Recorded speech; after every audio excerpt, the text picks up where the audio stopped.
Out of the Ordinary Insights, brought to you by Investec Specialist Bank. Welcome back to Captains of Industry. Still with me in studio is Robbie, the CEO of Altron. Now let's talk a little bit about work-life balance, and this is where it gets interesting. I've spoken to a number of CEOs, and of late we've had Stephen Saad from Aspen sharing with us that he really demands of his people to have work-life balance. He thinks there's something wrong with them if they're sitting at their desk into the wee hours of the morning. Alternatively, you've got someone like Alan Craig, who's just taken over at Cell C, who expects people to be there as long as he is there, and he works incredibly hard from 6 o'clock in the morning through to late at night. What is your style?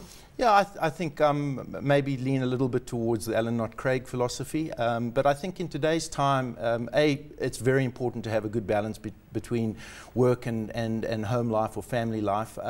But I think in today's environment with technology the way it is, it actually helps you to be able to do that.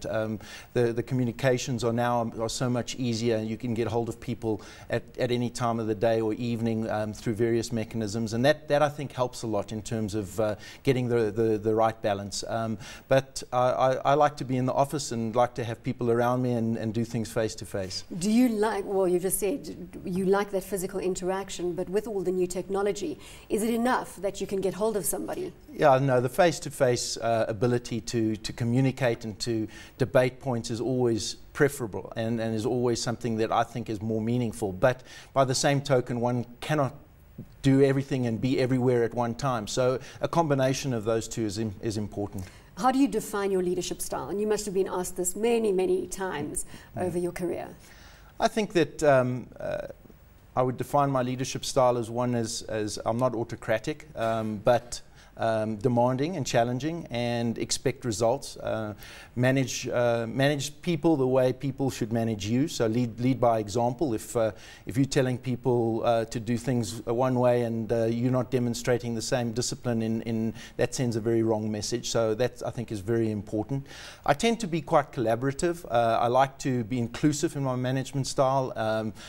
Bring people into the discussions, but inevitably you can have as much collaboration as you want. Ultimately, decisions have to be taken. Sometimes those aren't always the most popular decisions, but I think if there's a good level of collaboration, people at least respect the decision that's been taken and understand it. And I think consistency in decision making is very important. People look towards managers and good leaders as people that they know what to expect from. They know how they think, what they think, and there's a consistency in that thinking and decision making over time. How do you retain your top talent? What do you do to make sure that people don't leave? Well, a few things. The first thing is a lot of people say, well, money is everything. A lot of times that's not the case. It's important, and so you've got to be paying the right packages and incentivizing people to perform and rewarding them for that performance. But a lot of actually keeping people and building the team around you is collaboration and working with people and putting them giving them the opportunity through delegation to take decisions that can make a meaningful difference in the company's life. People, I think, respond well to that, and that's certainly the kind of culture and atmosphere that we try to create at Altron. Take us back to your tennis career, a very, very successful one. Do you think you should have pursued it further? Well, it's going back a long time now. Yeah, tennis was a fantastic opportunity for me. It gave me the opportunity to travel the world, gave me the opportunity to play at the highest level in Grand Slam tournaments, and that all brings... Oh, you were rated #1. Well, not in the world. I managed to get into the top 75 odd in the world, and I would, for a while I was #1 in South Africa. So it was a fantastic experience. Really, you know, at a young age to be able to get the exposure to what you do is really something that gives you experience that you can't buy. It's fantastic. It enabled me to go from a small high school in Boksburg High, and get a tennis scholarship at one of the leading universities, UCLA in the US, and I went on to do my master's in business administration there. That never would have happened if I hadn't have had tennis. Do you still play? I still play a little bit. My youngest daughter is an avid player, so I tend to play a little bit with her.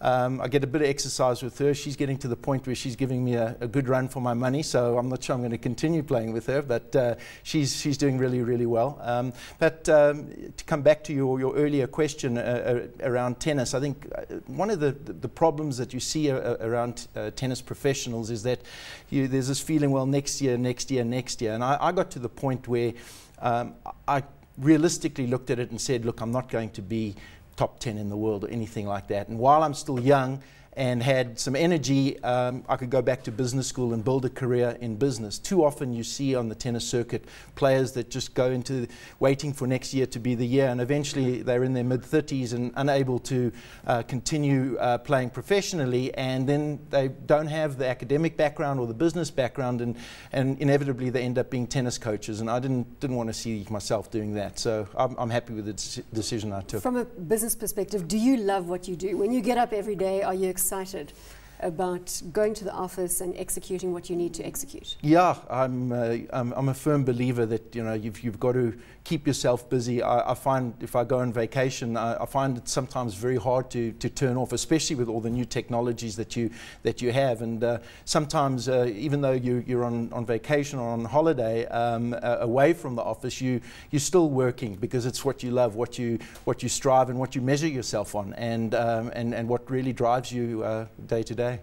Robbie, is it challenging being part of a high-profile family in South Africa? It is. There's always, the eyes are very closely trained on you.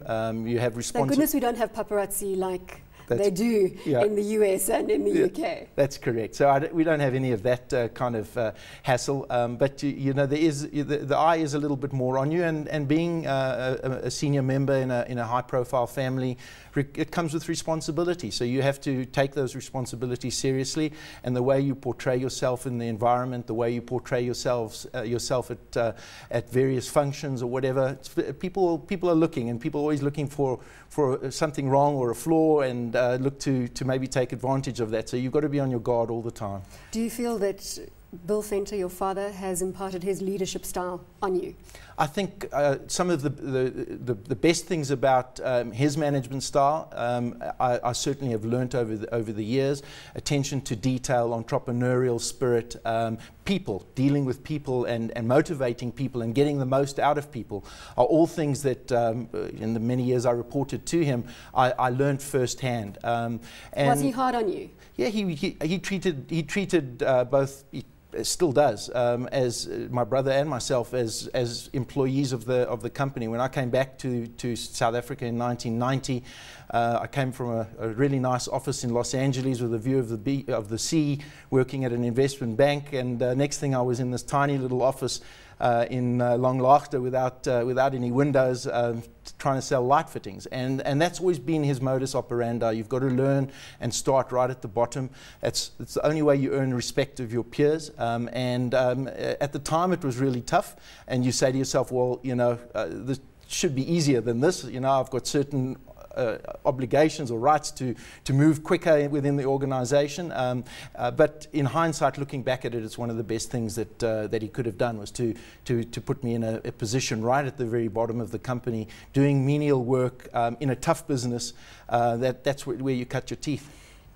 A number of people out there say it's very difficult to work with family, and now obviously referring to Craig, the CEO of Altech, reporting into you as CEO of Ultron.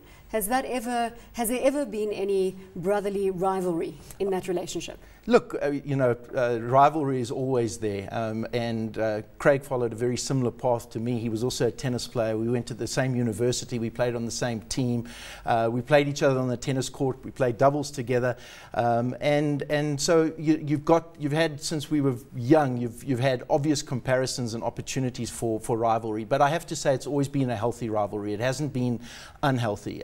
Sure, he's got aspirations and I've got aspirations, and sometimes that creates some tension, but it's always been a healthy tension, and he's been reporting to me since I think since I came into the Altron job 2001, so 11 years. A long time. You've ironed out any issues. Yeah, if there were going to be any real issues, they would have been there in the first couple of years. It's an 11-year later story right now. You mentioned aspirations. What are your aspirations for the Altron group?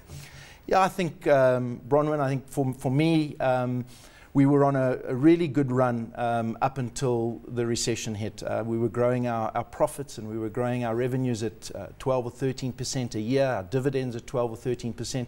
And through the recession, we've kind of peaked and not shown the same kind of growth. Our focus very much during the recession was on a internal focus, cost control, make the balance sheet strong, work on those kind of things, slow down on the acquisitions, and we've got our cost base now relatively low in the group, and I think quite competitive. What we need now is profitable revenue growth. We need the top line to grow. So much of our strategies and much of our focus right now is on growing the top line, and if we can do that, and off the low cost base that we have, we can return to that kind of double-digit trajectory that I referred to earlier. If we see tougher times unfolding as we go forward because of all the uncertainty, can you weather the storm as you are? I think the last 3 years has shown the resilience of our group. You mentioned earlier the diversity of the group, and typically businesses go through cycles, our businesses go through cycles at different times. So all the way through the recession, even though we were getting our profits from different ones of the entities, our profits were between 1.8 and 2.1 billion all the way through. So we weathered the storm, and I think the lessons that we learnt we can apply again. The lessons are much harder to learn the first time round, and I don't think anybody had been through a kind of recessionary period that we've been through the last couple of years. So lots of lessons to be learned from that, and certainly I think we'd be able to weather the storm. And that recessionary period may have uncovered some opportunities globally. Have you considered the US? Not really. We find the US a very difficult market. We see it more as an export market as opposed to a market that we would look to acquire in. It's highly competitive, and in order to get the scale that you need, you really have to be a big global player. I think there are many examples of South African corporates that have tried to break into the US and have failed, and large companies with strong balance sheets. So we don't really see the US. Our global strategy is very much more in niche markets. So Africa, we talked a bit earlier, is certainly a key part of that. And the UK, for us on the IT side, we've got some critical mass there, and I think that's the kind of approach that we would take. We'll build on that rather than looking to go and enter new markets like the US. Robbie, it's been a pleasure. Thank you very much for your time. We've come to the end of this week's edition of Captains of Industry. Until next time, it's goodbye, and thank you for watching.